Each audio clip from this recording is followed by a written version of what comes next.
Hello and welcome back to another edition of GNAT-TV's In-Depth Series.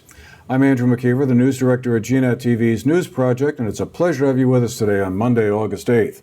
Great to be here with my co-host, Griff McClellan, who's been helping us out with a couple of shows, been a summer intern for us, and also our former sportscaster for the Sports Show. Many of you will remember that. And we are also extremely pleased and honored to have with us a very special guest today. Jim Kaat is with us today. He's the former professional baseball player who recently was inducted into the Hall of Fame in Cooperstown. And if you're a baseball fan, basically I don't really need to give any further introduction. I think we all know. But for those of you who aren't, Mr. Kaat was a professional baseball player for 25 years. When he retired, that was the all-time record for longevity in the big leagues. Nolan Ryan came along a little bit later, I think, and up that by 2 years or something like that. But Mr. Kaat played baseball for the Washington Senators, the Minnesota Twins, the Chicago White Sox, Philadelphia Phillies, the New York Yankees, and the St. Louis Cardinals. And it was an all-star for 3 seasons, a Gold Glove winner as a pitcher for 16 seasons. A lot of other great standout records he set as well, but we'll have a chance to talk about all of that, I'm sure, very briefly. Mr. Kaat, welcome to GNAT. Welcome back to GNAT, I should say. Thank you. Great to have you here today. I guess I thought we could start by asking you what it was like to be inducted into the Hall of Fame and the ceremony at Cooperstown.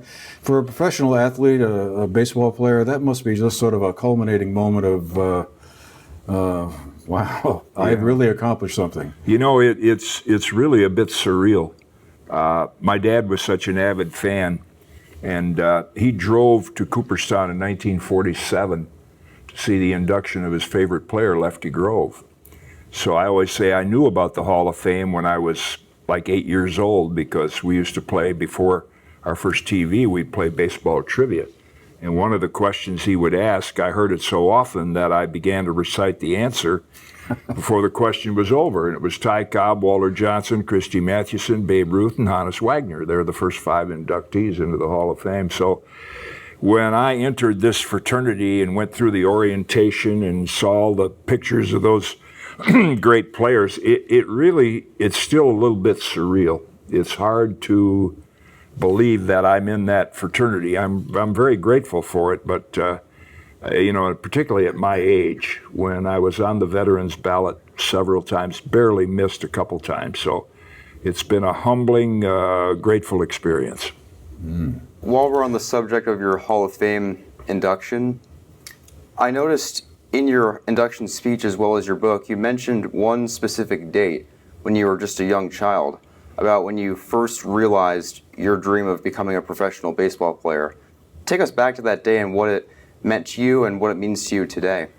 Yeah, I mentioned to the fans there, it's pretty amazing in a little town of 4,000 people, and there were 35,000 people in that field out there. I thought we were at Woodstock, you know, but and they just all loved baseball. And I said, I fell in love with baseball on June 26, 1946.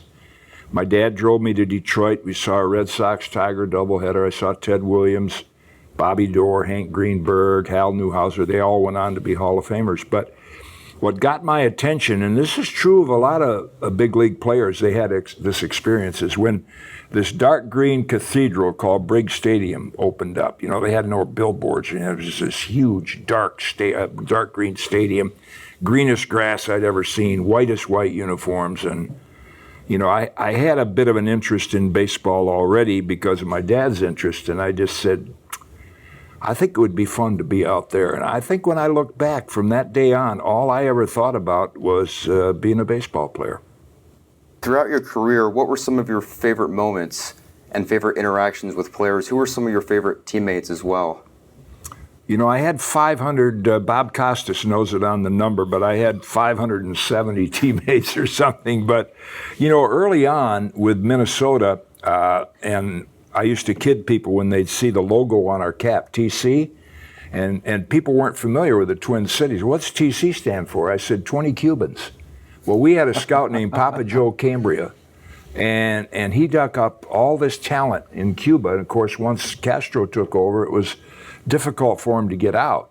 But my first roommate in the minor leagues was Sandy Valdespino, who was Cuban, and I taught him a little English. Then Tony Oliva came along. And so the early days, my friendships were with like Sandy and Zoilo Versailles, who went on to be the MVP, Tony Oliva, who, my longtime teammate, we went in the Hall of Fame together. So, you know, during my Minnesota time, and of course Harmon Killebrew was the, you know, kind of the gold standard, such a gentleman and well respected by all the Hall of Famers. So those were my early relationships, and then I was fortunate whatever team I went to, that's really, you know, as much of the enjoyment as playing is the relationships you make with guys, and in my case, over 25 seasons, I've made a lot of them.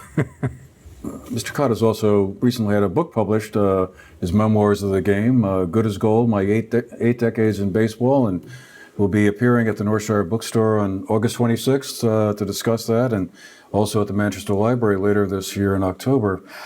In your book, you seem to indicate that you think the I'm not sure it was the quality of the game, but the kind of the experience of the game today, because of some of the changes in the rules that have come along, isn't quite the same as it was back in the 60s and 70s and 80s when you were playing. I wondered if you could talk a little bit about that, why you feel that some of the changes that have come into the game have, made the experience less than it was. Well, I think a lot of it can be summed up in just analytics, and every organization now is embedded with analytics and hiring people really that are non-baseball people, but they study the numbers. And I think that's very important to the front office in terms of evaluating talent. But when they start carrying it over onto the playing field, when for example, a coach that has never pitched in the big leagues runs out to the mound and does not understand how the competitive heartbeat is beating and what's going through the pitcher's mind. They don't understand that. It's not their fault. They've never been there. But yet, they have kind of taken over the game. And it drags on now. They've suddenly started counting pitches. Here we have pitchers and players that are far more physically talented than I was. And like Jacob deGrom, who recently came back, Max Scherzer, Justin Verlander. These guys could pitch 9 innings easily if they were trained, but they're not trained. So they've made the game more specialized, more pitching changes, more thoughts from sports psychologists when the batters step out of the box. And as a result, you have these 2-to-1 games that are taking 3.5 hours, and that's a big complaint, I think, from even my grandson's young fans. They don't want to watch a full game anymore. And that's sad because it was called baseball for a reason. You went base to base. Now it's kind of home run derby. And to me, it's just less appealing. And I don't know if we're going to be able to change that. I think I get a little feedback from the fellow Hall of Famers. I'm honored to say that word. But when we had our little dinner, I would say 75% of them who were among the 1% of the players that made it to the Hall of Fame don't even watch baseball anymore because it's just not the same game and it doesn't interest them, and that's sad. So in your opinion, do you think the game itself should be shortened, for example, from 9 innings to 7 innings? What sorts of changes would you make?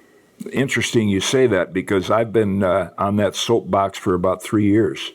I've said, 7 is the new 9 because now 7, a lot of these starting pitchers, they go 6 innings and they take them out. Well, then they start this flood of relievers that come in. Well, if it was a 7-inning game, I think there'd be a lot of benefits. Of course, everybody says, well, you skew the record book. Well, the record book has been skewed since expansion, playoffs, steroid era, all those kinds of things, smaller ballparks.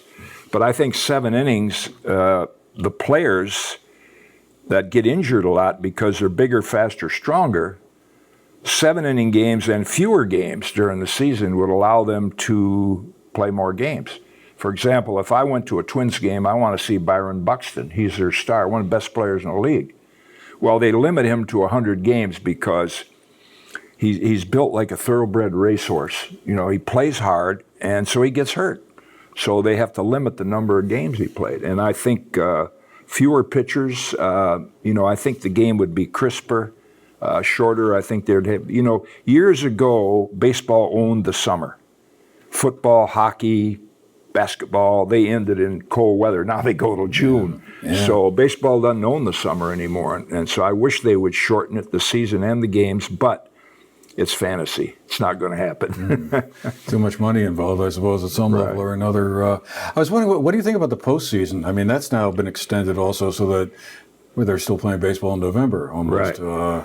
And again, back when I was a kid, middle of October was the cutoff. Do you think we just have too many postseason games in play at this point? And instead of the good old days when the one team won the American League and one team won the National League and then went straight to the World Series? I wish it was that way, what we call the old fall classic. But that ties right into the fact that because of the lengthy season, long games, a lot of fans, they don't pay attention till postseason. So as a result, ownership knows that, well, that's where the revenue is. That's where people are watching. So let's have more playoffs. Well, okay, if you're going to have more playoffs, let's make September the playoff month.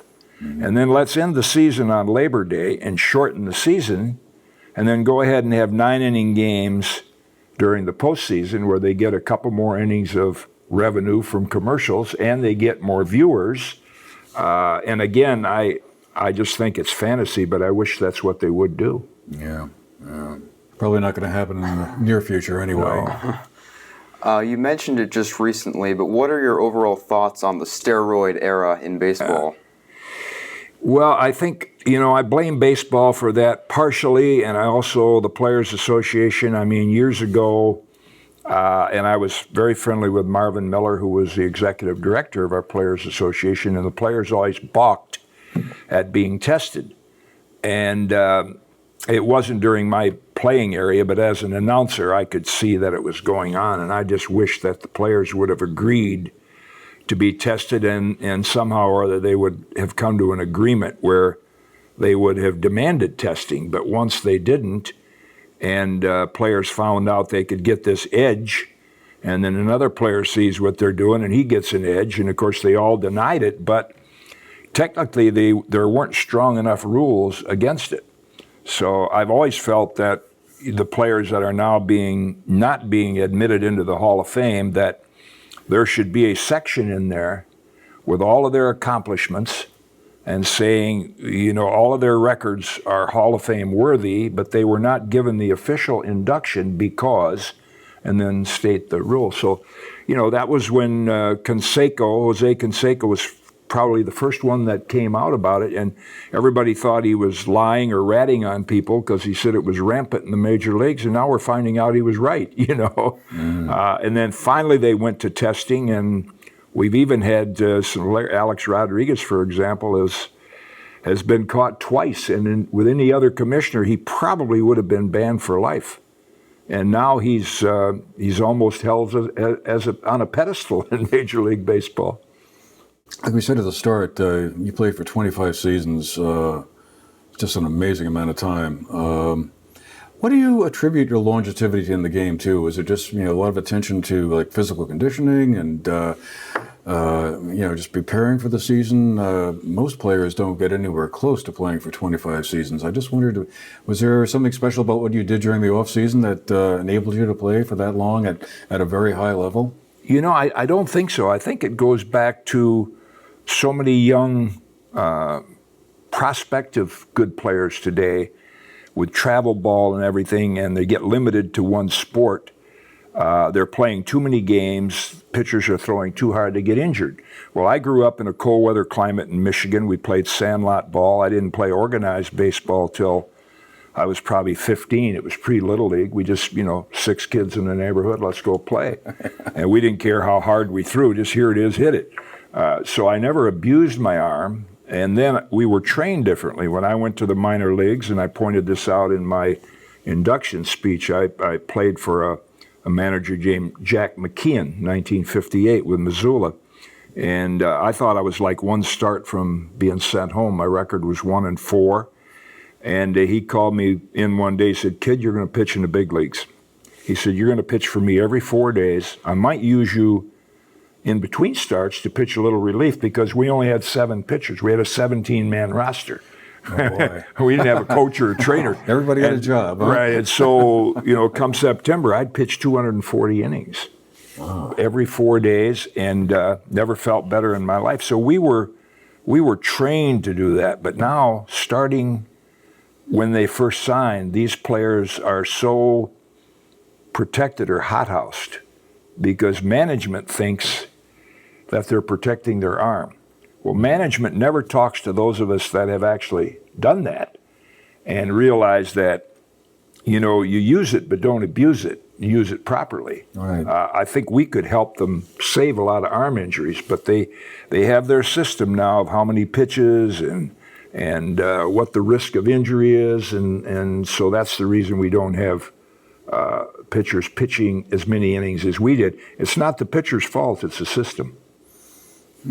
It's interesting that, there's so much emphasis on the analytics of the game and, parsing every data point down to its finest ingredients.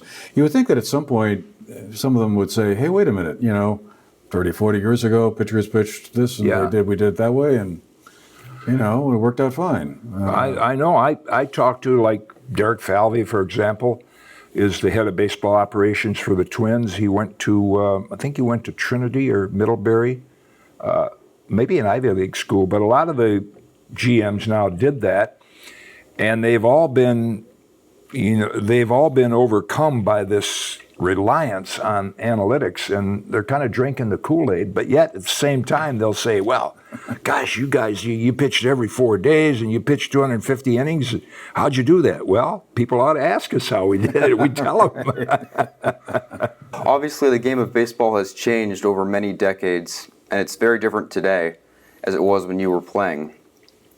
And one prominent debate these days is the idea of having a universal DH in both the American and National League. What are your thoughts on this? Should the National League keep the universal DH rule? When the DH first came in 1973, I didn't like it because I fashioned myself as a baseball player who happened to be a pitcher.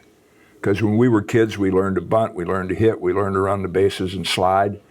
So the DH selfishly was beneficial because I got to stay in games where I normally would get taken out for a pinch hitter and probably put a few more wins on my career. But nowadays, I understand why they need the DH, because starting in Little League and amateur ball, pitchers don't get a chance to hit. And they get this reputation for not being athletes. I mean, you put a big league hitter in the batter's box, and if he puts the ball in play, he doesn't know how to round bases, he doesn't know how to slide. They've never been taught that stuff. So it's kind of embarrassing to see him do it. So I can understand why now they're saying, we just need to take them out of that role. And, I always took a lot of pride in, I wanted to be a better hitter, fielder, base runner than the guy I was pitching against. That was an advantage for me. Not necessary anymore. Pitchers have no idea how to hit or slide or anything like that, and they're not asked to. Yeah. Except for maybe one exception, that's Shohei Ohtani with the Los Angeles Angels today, revolutionizing the game like we've never seen before on an unprecedented level. Yeah. Being able to pitch and hit successfully and take the league by storm. I mean, the game has changed so much. He's my hero. I would love to. And there's a lot of players I've known over the years, John Olerud, Paul O'Neill, that were pitchers in high school and would love to have done that. But yeah, this guy is, I have yet to see him in person, but it's just been amazing. I've heard managers like Alex Cora from the Red Sox who saw him for the first time and said by far the best pitching performance he'd ever seen. So to do what he's doing, but it's probably a one-off. I don't know if there's anybody else that's capable of doing that. Now, Madison Bumgarner, you remember that name? He was pretty close to being able to do that. He pinch hit some. I mean, I pinch hit a little bit. I wasn't, in Ohtani's class, but I wish I would have been. That'd be fun, play 3 days and then pitch one. Really? No kidding. I wanted to shift gears for a second and have you talk a little bit about your broadcasting career, because after your playing days ended, you went into the broadcast booth and had an extraordinary career doing that. I guess, what do you think is the key to being a good sportscaster? again at the major league level? Is there something you got to kind of keep in mind about how you cover the game, or what's the key to it? Well, I learned from some very good people to begin with, just like I had people that influenced my pitching career. So, when we still had to work in the off season, I was doing a post-game interview one time with two of the Twins broadcasters, and they said, "Well, what do you think you'd like to do when you're done playing?" "Well, you're 22 years old. You're going to play forever, right?" So, right. So I said, "What kind of a question is that?" I said, "What you guys do, it seems kind of enjoyable." So I got a call the next day. The Twins did. And I went out and I went to work for this 500-watt daytime station doing high school basketball and football and interview shows.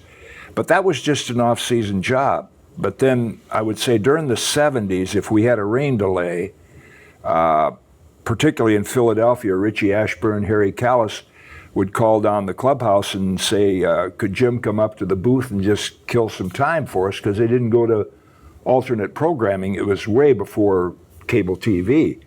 And there was a producer there with Major League Films, Jody Shapiro, who later went on to run a network that I did some games for. And he said, "You should look into this as a career."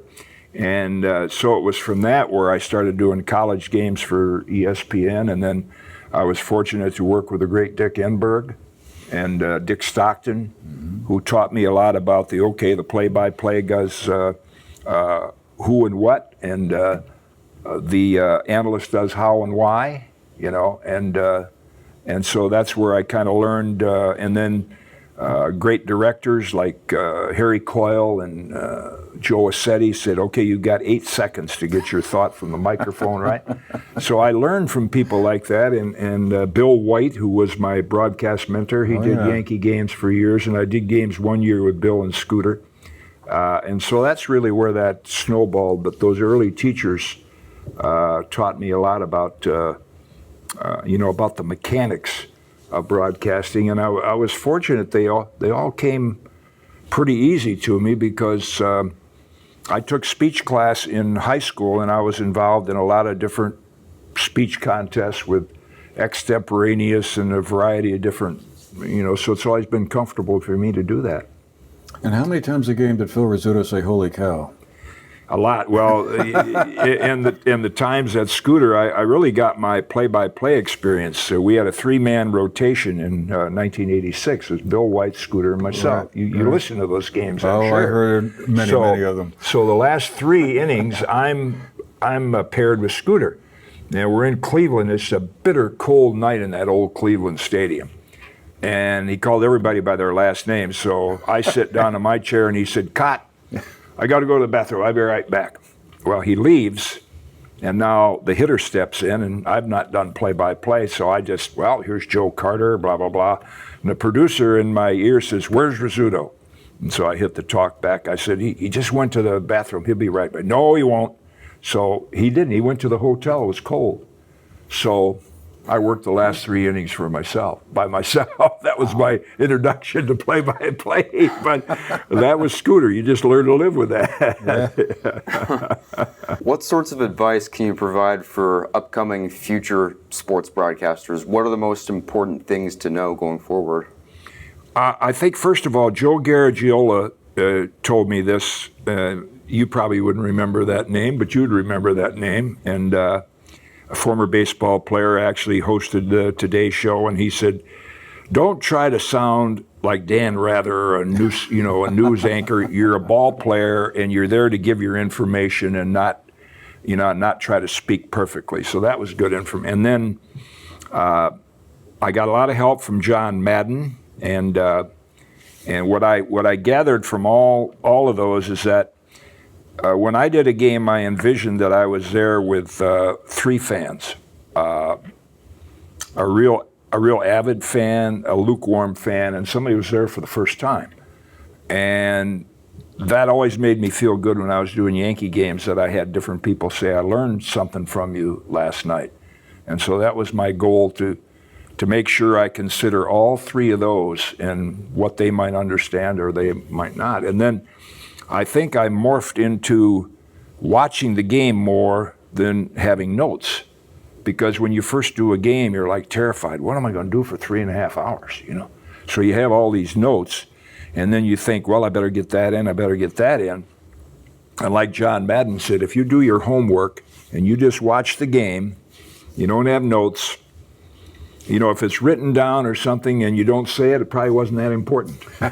so you know, I kind of gleaned some things from all of those guys, and that's what was, I think I'm in my 39th year now doing this. This will probably be my last year, but it's been a nice run. Oh, wow, that's amazing. So, saving the most important questions to last, I mean, I think I neglected to mention in the start that you're also a part-time resident of Manchester and have been for quite a while. I guess, how did you happen to come to Manchester? Well, when I was widowed in 2008, and my wife Margie, who grew up in Bennington, was widowed when she was in her 30s. Billy had rare cancer, and so she became a golf pro.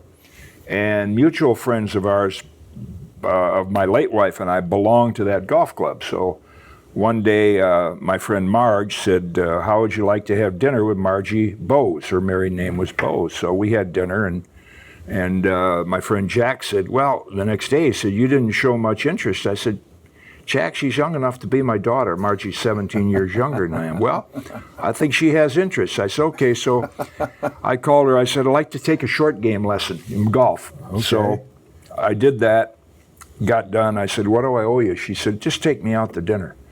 So I took her to the best restaurant I could find. She, wow, this guy's serious. So we have not, and she grew up in Bennington, so we came up and played golf at Equanic, and she'd rather fly fish now than golf, but that's, we're over 13 years together now, and we love it up here in Manchester, and that's how we came to live here. Ah, I always knew there had to be an interesting story behind that one. Yeah. Switching gears real quick, back to your playing career. You won your first career World Series championship in 1982 with the St. Louis Cardinals. Describe your overall emotions winning your first ring, what that truly meant to you. Well, that was my last, the last part of my acceptance speech was 1982 was the most exciting year I had in baseball. Played for the most exciting team that I played for, the St. Louis Cardinals. We hit 67 home runs as a team, stole 200 bases. And I had not been to the World Series in 17 years, and I didn't know it, but that is still our record for the longest period of time between a player's appearances. And then when Bruce Sutter threw strike 3 past the last hitter in the 7th game, I said, I've been waiting all this time to wear, I don't have it on today, my championship ring. Well, no professional player in any professional sport has had to wait 24 years, play 24 years before getting their ring. It's not an achievement, it's something I'm grateful for, that I was able to get that in my last full year. And that's why, and we're having a reunion here soon in St. Louis, that's why that 1982 team is very special to me. Mm. Wow. Well, unfortunately, we're going to have to leave it there for today. Okay. Boy, but we could be probably talking baseball for a while longer, I'm sure. Yeah, Mr. Kaat, thank you again very much for making the time for this conversation. It's really great to, as an old baseball fan, go back in time. Yeah. Hear some of those names of some of those players I sort of, had half forgotten about. And also, again, if you haven't picked up a copy of the book, Good as Gold, My 8 Decades in Baseball, and you can read all about it there. Mr. Kaat, thank you again for being with us. Really appreciate it. Thank both of you. I've enjoyed it. Always enjoy talking baseball. Been pretty much my life for almost 75 years. All right. Thank you. Well, and thank you all for being with us today. Really appreciate having you along with us. Hope you found our chat a little interesting, and, well, go out and dig up some of those old details about what happened way back when. Anyway, take care. We'll see you again the next time.